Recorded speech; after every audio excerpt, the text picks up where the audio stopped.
Video کو like کر کے آگے شیئر ضرور کر دینا۔ کتابیں پڑھتے ہیں اس کا کوئی ادب ہی نہیں، نہ کتاب کا ادب نہ قلم کا ادب۔ ہم نے اپنے بزرگوں کو دیکھا اپنی آنکھوں سے کہ اگر کبھی قلم گر جاتا تھا زمین پر تو ہم نے اپنے اساتذہ کو دیکھا، اب وہ اللہ کو پیارے ہو گئے کہ وہ قلم اٹھاتے تھے، کام بعد میں کرتے تھے، پہلے چوم کر سر پہ رکھتے تھے۔ قلم گر گیا، کتاب گر جاتی تھی تو یہ ادب تھا، احترام تھا۔ آج کچھ نہیں رہا۔ حضور علیہ السلام کا ادب پاک یہ تھا، جب حضور کا نامی اسم گرامی محمد آتا تھا تو لوگ اپنے سروں کو جھکا کر کے اپنی انگوٹھوں کو چوم لیتے۔ آج یہ مذاق بن گیا ہے، بے ادب پیدا ہو گئے، مذاق بن گیا، بے ادبی بے ادب ہے۔ جو اپنے ماں باپ کا ادب نہ جانے وہ رسول پاک کا ادب کیا جانے۔ یہ حال ہو گیا کون، کیا ادب تھے۔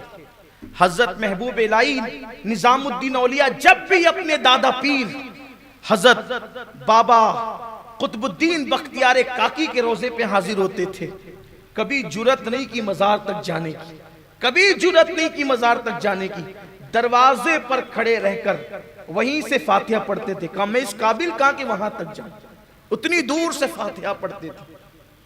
آج بھی وہ پتھر حضرت بابا قطب الدین بختیار کاکی کے جب مزار میں داخل ہونے لگو تو بائیں ہاتھ کی طرف ایک دیوار کے اندر چسپا موجود ہے، اس پتھر کو آج بھی لوگ چومتے ہیں جہاں وہ کھڑے رہ کر کے فاتحہ پڑھتے تھے۔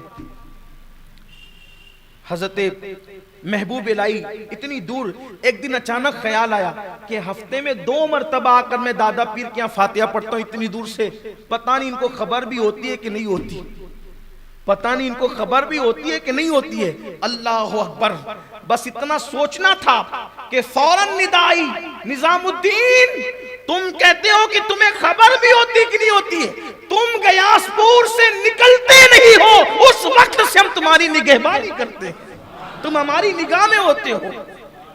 ایک مرتبہ حضرت بابا فرید الدین گنج شکر رحمت اللہ تعالی علیہ کے بھائی حضرت شیخ نجیب الدین المتوکل، ان کے پوتے شیخ بہرام رحمت اللہ علیہ فرماتے ہیں کہ بابا قطب کے مزار پر فاتحہ پڑھتے پڑھتے حضرت نظام الدین اولیاء پر استغراق کی، تحجر کی، وجد کی کیفیت طاری ہو گئی۔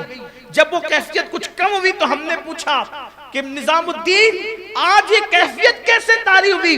فرماتی آج میرے اللہ نے مجھ سے فرمایا کہ نظام الدین تجھے جو دیکھے گا، جو تیرے چہرے کی محبت سے زیارت کرے گا، ہم نے اس کو جنت عطا کر دیا، ہم نے اسے بخش دیا، اس کی بخشش کر دی، اس لیے کہ محبوب کا چہرہ جو دیکھ لے۔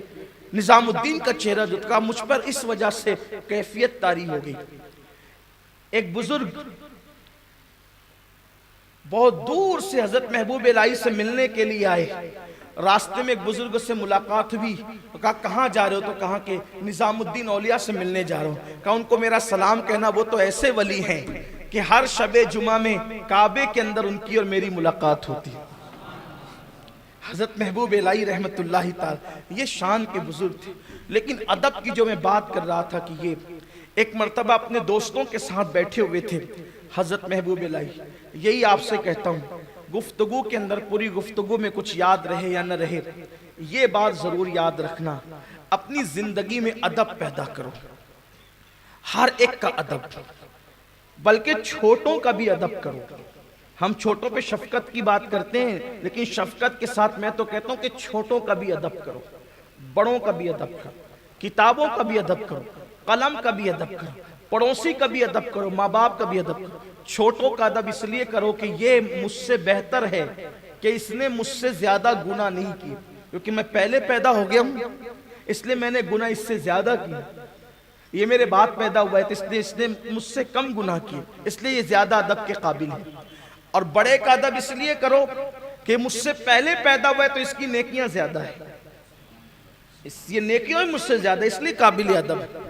ادب اگر زندگی میں آ گیا، اب تو نہ روزے کا ادب نہ نماز کا، نماز تو پہلی بات پڑھتے نہیں اللہ ماشاءاللہ، اب پڑھتے تو ادھر دیکھا ادھر دیکھا، ادھر کھجایا ادھر کھجایا، یہ نماز ہو گئی ہے اللہ ماشاءاللہ الیاذ باللہ۔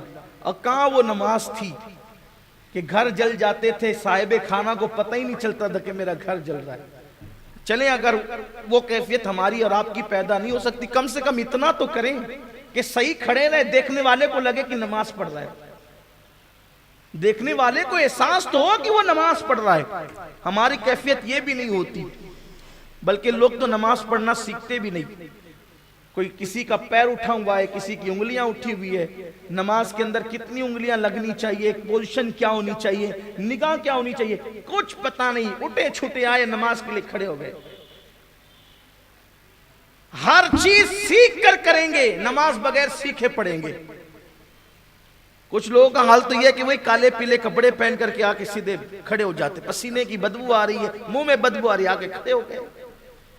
جبکہ قرآن کہتا ہے کہ مسجد جاؤ تو زینت لو، زینت کے ساتھ جاؤ، اس لیے کہ ولیمے میں جانے والوں، شادیوں میں جانے والوں، میٹنگوں میں جانے والوں گھنٹوں گھنٹوں میک اپ کرتے ہو اپنے جیسے انسانوں کے بلاوے پر جانے کے لیے، جب اللہ کی بارگاہ میں آتے ہو تو اٹھے چھوٹے کیسے چلے آتے ہو؟ زینت کے ساتھ آیا کرو، اس لیے کہ اللہ کے در سے بڑا نہ کسی کا در ہے، نہ اس کے گھر سے بڑا کسی کا گھر ہے، نہ اس کی بارگاہ سے بڑی کسی کی بارگاہ ہے۔ اور جتنی بڑی بارگاہ میں آ رہے ہو ذرا اس انداز سے آؤ، اس شان سے آؤ۔ زینت کرنے کو کس نے منع کیا؟ زینت کے ساتھ آؤ مسجدوں کے اندر، مسواک کر لیا کرو، کم سے کم اتنا تو کیا کرو، وضو تازہ کر لیا کرو، اتنا تو کیا کرو۔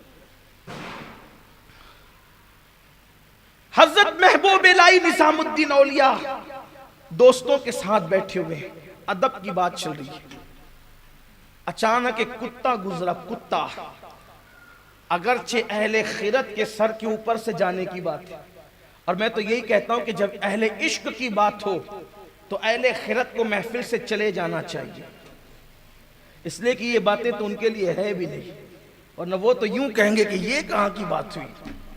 جو نجس ہے کتا بھی قابل احترام ہوتا ہے۔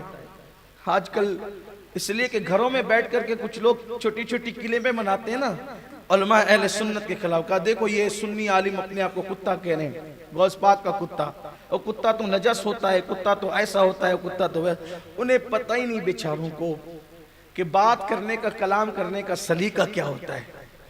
چلیں اس نے سنی عالم نے اپنے آپ کو کتا کہہ دیا تو آپ کو بخار آ گیا، آپ تو کہتے ہو کہ ہمارا مناظر شیر ہے، شیر، تو پھر ہم بھی کہیں کہ آپ نے درندہ کہہ دیا اپنے مناظر کو، وہ درندہ ہے۔ ایسی بات نہیں ہوتی۔ جب کسی کو شیر کہا جاتا ہے تو اس سے درندہ چیر پھاڑ کرنے والا نہیں ہوتا۔ شیر کہاں مطلب اس کی بہادری کی طرف اشارہ ہے، چاند کہاں مطلب اس کے حسن کی طرف اشارہ ہے، پھول کا مطلب اس کی نزاکت کی طرف، اس کی نکھرت کی طرف اشارہ ہے۔ ایسے ہی کتے میں ایک صفت ہے جس کو صفت وفا کہتے ہیں۔ تو جب بھی کوئی اپنے آپ کو کسی کا کتا کہتا ہے تو اس سے مراد نجس اور گندگی نہیں بتائی جاتی، بلکہ اس سے مراد صفت وفا بتائی جاتی ہے کہ ہم آپ کی اس طریقے کی وفادار ہیں۔ جیسے شیر کہہ کے بہادری، ورنہ لوگ دیکھو اشرف المخلوقات ہیں، پھر اس کے بعد اپنے آپ کو جو کتا کہہ دیا، تو اشرف المخلوقات ہے تو کیا شیر بھی اشرف المخلوقات ہے؟ وہ بھی تو اشرف المخلوقات میں شامل نہیں ہے نا۔ اشرف المخلوقات کو اگر کتا کہنا اس کی توہین ہے تو شیر کہنا بھی تو توہین ہے، پھر چاند کہنا بھی توہین ہے، چاند کون سا اشرف المخلوقات ہے؟ پھر پھول کہنا بھی توہین ہے، پھول کون سا اشرف المخلوقات ہے؟ لیکن یہ ساری بات نہیں ہوتی، اس لیے کہ جن لوگوں کا تعلق فصیح عرب سے نہیں ہوتا پھر ان کو فصاحت کا شعور بھی نہیں آتا۔ بیچارے گھر میں بیٹھ کر کے رٹی رٹائی گفتگو کرتے، یہ بات کرنے کا لہجہ ہوتا ہے۔ آپ دیکھیں عرب کی شاعری میں بھی کبھی تلوار کا ذکر ہے، کبھی چاند کا ذکر ہے، کبھی پھولوں کا ذکر ہے، تو یہ بات ہوتی ہے۔ تو حضرت محبوب الہی دوستوں کے ساتھ بیٹھے ہوئے ہیں اور کتا گزرا، اٹھ کر کھڑے ہو گئے، ادب کے ساتھ اٹھ کر کھڑے ہو گئے، اور کھڑے ہوئے کتا چلا گیا، پھر بیٹھ گئے۔ لوگوں نے پوچھا کہ آپ اٹھ کر کھڑے ہوئے، کون؟ بادشاہ جس کو ملنے کی تمنا کرے، ملنا چاہتا ہوں، اور فرماتے ہیں کہ آنے کی ضرورت نہیں، میں تو آپ کے پیٹھ پیچھے ہی دعا کرتا ہوں۔ بادشاہ معتقد تھا آپ کا، کیونکہ آپ کے دور میں 7 بادشاہ گزرے۔ اللہ نے اتنی لمبی عمر عطا فرمائی، 20 سال کی عمر میں دلی آئے اور 90 کے بعد وصال ہوا، یعنی 90 سال کے بعد 70 سال دلی میں گزرے آپ کے۔ ان دنوں میں 7 بادشاہ گزرے، کچھ نیک بھی تھے، کچھ معتقد بھی تھے، کچھ مخالف بھی تھے، سب کو جھیلا۔ تو موتقد تھا بادشاہ اور کہا کہ ایک بار ملنے آنا چاہتا ہوں. فرمایا کہ تیرے لیے ایسی دعا کرتا ہوں پیٹھ پیچھے, اور سامنے کی جانے والی دعا سے پیٹھ پیچھے کی جانے والی دعا زیادہ قبول ہوتی ہے. ویڈیو اگر اچھا لگا ہو تو آگے شیئر ضرور کر دینا.